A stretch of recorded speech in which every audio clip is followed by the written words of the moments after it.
नमस्कार, बहुत स्वागत है आपका। सावन के महीने में भगवान शिव की पूजा करने का विशेष महत्व है।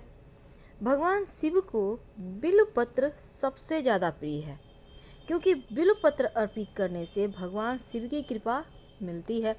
अब देखिए, बिल्वपत्र चढ़ाने के कुछ नियम हैं। उन नियमों का अगर आप ध्यान नहीं देते तो बिल्वपत्र चढ़ाने का फल आपको नहीं मिलता। तो सावन माह की शुरुआत हो चुकी है और भगवान शिव का सबसे प्रिय महीना है, तो भगवान शिव की पूजा बहुत ही शुभ फलदायी है। वैसे तो शिव जी एक लोटा जल से ही प्रसन्न हो जाते हैं, लेकिन हर तरह के मनोकामना के लिए अलग अलग वस्तु उनको अर्पित करने का विधान है। ऐसे में आज हमारा चर्चा है बिल्वपत्र पर। देखिए, भगवान शिव अपने भक्तों पर कोई भी कष्ट आने ही नहीं देते, और पुराणों की माने तो भगवान शिव जो श्रावण का माह है पृथ्वी पर भ्रमण करने आते हैं, इसलिए सावन में शिव जी की पूजा का महत्व बहुत ज़्यादा है। शिव पूजा में वैसे तो बहुत सारी बातों का ध्यान रखा जाता है, और बिल्वपत्र अर्पित करने से शिव की कृपा बरसती है। तो किन बातों का ध्यान रखें? देखिए, जब आप भगवान शिव को बेलपत्र अर्पित करते हैं तो पहला बात यह है कि आप बिल्वपत्र हमेशा उल्टा यानी कि चिकना सतह शिवलिंग की तरफ हो और जो रुखड़ा भाग है वो ऊपर की तरफ हो, तो ये आपको हमेशा ध्यान रखना है।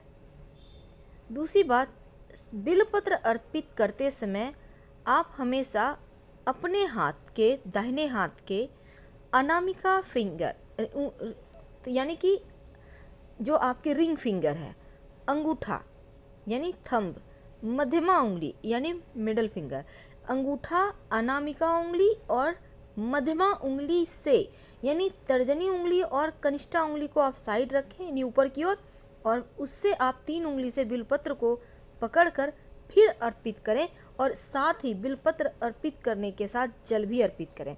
या आप वैसे द्रव एक ही साथ नहीं कर पा रहे तो आप चाहे तो बिल्वपत्र जल वाले लोटे में डालकर भी अर्पित कर सकते हैं, या फिर पहले बिल्वपत्र अर्पित करें फिर जल अर्पित करें। भगवान शिव को बिल्वपत्र के 3 पत्ती या फिर 3 पत्तियों वाला गुच्छा अर्पित करना चाहिए। 3 पत्ती वाला जो बिल्वपत्र होता है, धार्मिक मान्यता है कि मूल भाग में बिल्वपत्र के सभी तीर्थों का वास होता है।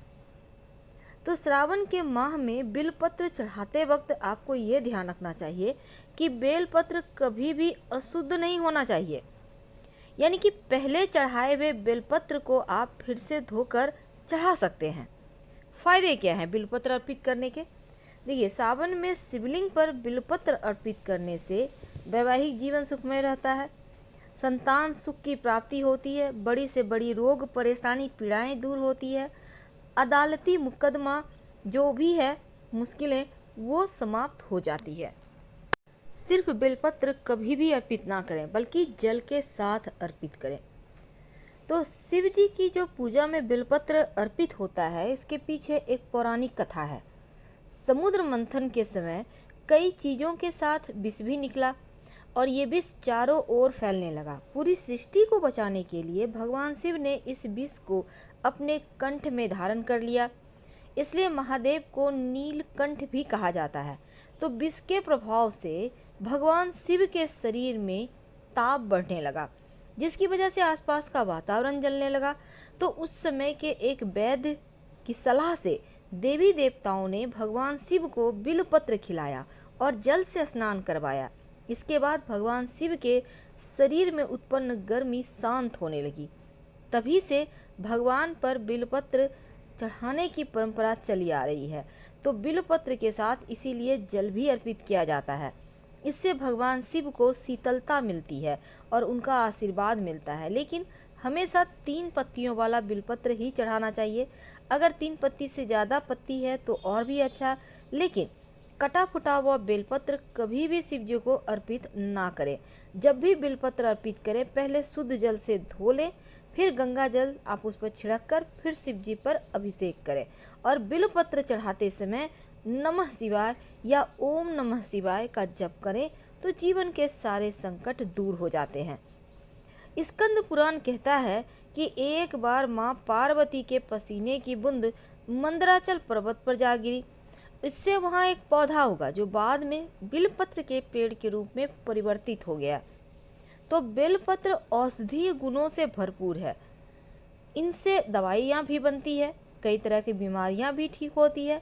लेकिन आज हमारा चर्चा है कि बेलपत्र पर वो कौन सा जादुई अक्षर है जो अगर आप लिख दें तो शिव देंगे वरदान, आपकी सारी मनोरथ शीघ्र पूरी होगी। तो एक बार नारद जी ने भगवान भोलेनाथ की स्तुति की और पूछा, प्रभु आपको प्रसन्न करने के लिए सबसे उत्तम और सुलभ साधन क्या है? हे त्रिलोकीनाथ, आप तो निर्विकार और निष्काम हैं, आप सहज ही प्रसन्न हो जाते हैं। फिर भी मेरी जानने की इच्छा है कि आपको सबसे ज़्यादा क्या प्रिय है।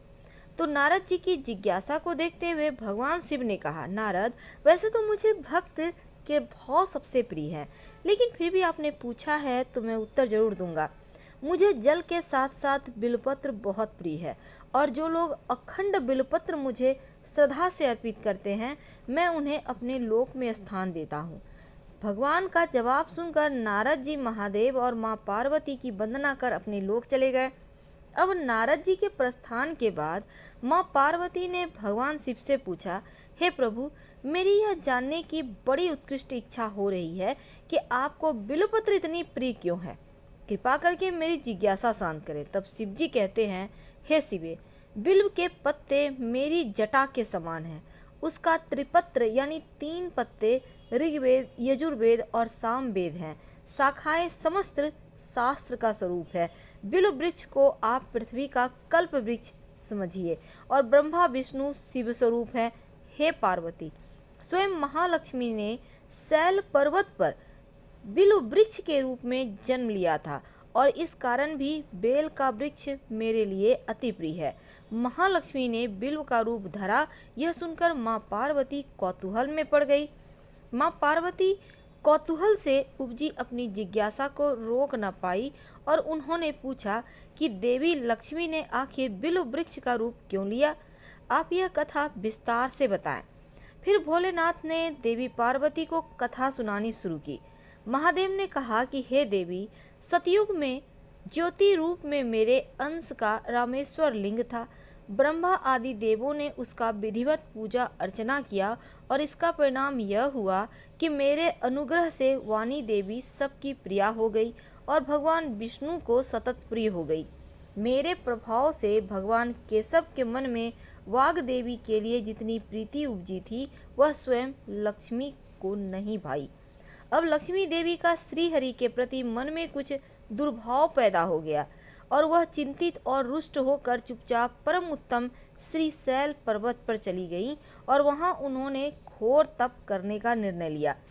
उत्तम स्थान चयन करने लगी तो महालक्ष्मी ने उत्तम स्थान निश्चय करके मेरे लिंग विग्रह की उग्र तपस्या प्रारंभ कर दी और उनकी कठोरतम होती तपस्या जा रही थी। यह हे परमेश्वरी, कुछ समय बाद महालक्ष्मी जी ने मेरे लिंग विग्रह से थोड़ा ऊर्ध्व में एक वृक्ष का रूप धारण कर लिया और अपने पत्तों पुष्पों द्वारा निरंतर मेरी पूजन करने लगी। इस तरह महालक्ष्मी ने कोटि वर्ष तक घोर आराधना की। अंततः उन्हें मेरा अनुग्रह प्राप्त हुआ। मैं वहां प्रकट हुआ और देवी से इस घोर तप की आकांक्षा पूछकर वरदान देने को तैयार हुआ। तब महालक्ष्मी ने मांगा कि श्री हरि के हृदय में मेरे प्रभाव से वाग देवी के लिए जो स्नेह हुआ है वह समाप्त हो जाए। तो शिवजी बोले, मैं महालक्ष्मी को समझाया कि श्री हरि के हृदय में आपके अतिरिक्त किसी और के लिए कोई प्रेम नहीं है। वाग देवी के प्रति उनका प्रेम नहीं अपितु श्रद्धा है। यह सुनकर लक्ष्मी जी प्रसन्न हो गई और फिर से भगवान श्री हरि विष्णु के हृदय में स्थित होकर उनके साथ रहने लगी। तो इस कारण हरि प्रिया उसी वृक्ष रूप में सर्वदा अतिशय भक्ति से भरकर यत्न पूर्वक मेरी पूजा करने लगी। तो हे पार्वती, इस कारण बिल्व का वृक्ष, उसके पत्ते, फल, पुष्प मुझे अति प्रिय हैं। मैं निर्जन स्थान में बिल्व वृक्ष का आश्रय लेकर रहता हूँ और बिल्व वृक्ष को सदा सर्वती तीर्थ में सर्वदेव में मानना चाहिए, इसमें तनिक भी संदेह नहीं है। क्योंकि बिल्व पत्र, बिल्व पुष्प, बिल्व वृक्ष अथवा बिल्व काष्ठ के चंदन से मेरी पूजा जो करता है वह भक्त मेरा अति प्रिय है। और बिल्व पत्र के वृक्ष को शिव के समान ही समझो। वह मेरा शरीर है। जो बिल्वपत्र पर चंदन से मेरा नाम अंकित करके मुझको अर्पण करता है, मैं उसे सभी पापों से मुक्त कर अपने लोक में स्थान देता हूँ। हे देवी, उस व्यक्ति को स्वयं लक्ष्मी जी भी नमस्कार करती है जो बिल्व से मेरा पूजन करता है। जो बिल्व मूल में प्राण छोड़ता है उसको रुद्र देह प्राप्त होता है, और मेरी पूजा के लिए बेल के उत्तम पत्तों का ही चयन करना चाहिए। शीतल रहता है और पूजा में इसका प्रयोग करने से वो जल्दी प्रसन्न होते हैं। हमारे धर्म शास्त्रों में कुछ नियम हैं, बेलपत्र तोड़ने के भी और अर्पित करने के भी। तो बेलपत्र तोड़ना है, तोड़ने के नियम है। देखिए, जैसे कि चतुर्थी तिथि यानी हर महीने का चौथा दिन, अष्टमी तिथि, नवमी तिथि, चतुर्दशी तिथि और अमावस्या तिथि को संक्रांति के समय सोमवार के दिन बेलपत्र भूलकर भी मत तोड़िए, वरना शिव भी नाराज होंगे और वो बेलपत्र आपको पुण्य फल भी नहीं देगा। क्योंकि बेलपत्र भगवान शिव को सबसे प्रिय है, इसीलिए इन तिथियों को ना तोड़कर पहले से तोड़कर रख लें। शास्त्र तो ये भी कहता है कि अगर नया बेलपत्र ना मिले तो किसी दूसरे का चढ़ाया हुआ बेलपत्र उठाकर धोकर आप इस्तेमाल कर लें तो उतना ही आपको फल मिलता है। अब जो बेलपत्र हैं, टहनी से चुन चुन कर सिर्फ बेलपत्र ही तोड़िएगा, कभी भी पूरी टहनी मत तोड़िएगा। यानी कि आपने देखा होगा टहनी में थोड़ा सा मूठ होता है, गांठ टाइप का मोटा सा, उसको हटा देना है आपको तोड़कर बहुत सावधानी से। और बेलपत्र तोड़ने से पहले और बाद में वृक्ष को प्रणाम जरूर करें, क्योंकि महादेव यानी शिव जी को जो बेलपत्र है वो हमेशा उल्टा ही अर्पित किए जाते हैं। यानी जो पत्ता है उसका चिकना भाग शिवलिंग के ऊपर रहेगा। और एक बात हमेशा याद रखिए कि बेलपत्र में चक्र और वज्र नहीं होना चाहिए, और बेलपत्र में कम से कम 3 पत्ते जरूर हों। 3 से लेकर 11 पत्ते तक होते हैं। जितने ज़्यादा पत्ते होंगे उतना ही अच्छा है।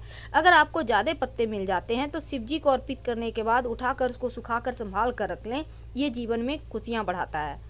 और अगर बेलपत्र ना हो तो बेल के वृक्ष का दर्शन ही कर लें, उससे भी पाप नष्ट हो जाते हैं। दूसरे का चढ़ाया हुआ बेलपत्र का कभी अनादर ना करें। चलिए आप जानते हैं कि बेलपत्र में क्या लिखें और कैसे लिखें। देखिए, सबसे पहली बात, जब आप शिव जी को अर्पित करने के लिए बेलपत्र लेकर आएंगे तो उसको आप फ्रेश कर लें। आपके पास जितना भी बेलपत्र है, 5, 11, 21, 108, एक भी है तो भी चलेगा। अब इस पर चंदन घिस लें, सफ़ेद चंदन, लाल वाला नहीं। इससे आप डंठल, बेलपत्र के डंठल के सहारे ही राम लिख सकते हैं। राम इसलिए क्योंकि राम जी को वो उनके आराध्य हैं, शिव जी के। भगवान श्री हरि शिव जी को भजते हैं और शिव जी श्री हरि को, तो राम शब्द वो हमेशा ही जपते हैं। तो राम लिखिए, या फिर आप तीनों पत्ते पर जैसे ओम नमः शिवाय है वो लिख दीजिए। इससे भी आपके जीवन की परेशानियां समाप्त होती है और आप विधि पूर्वक उन्हें अर्पित करें। हम आपसे विदा लेंगे। हर हर महादेव। धन्यवाद। जानकारी अच्छी लगे तब लाइक कर सब्सक्राइब करें, अपनों से शेयर करें और कमेंट में हर हर महादेव जरूर लिखें।